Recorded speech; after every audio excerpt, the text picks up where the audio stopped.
Hey, what's up everyone? We're going to be checking out the Hola AUSDOM 98Pro.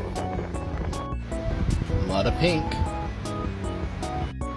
You get 3 extra switches, keycap puller, and a USB-C cable.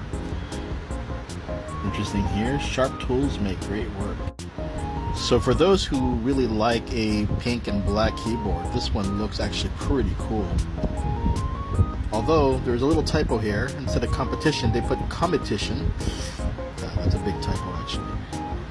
But still looks very cool.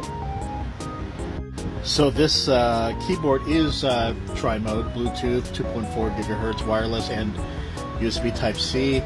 Hot swappable, prelude, linear, and also backlit with the PC Manga Girl theme. How's it sound? Not bad.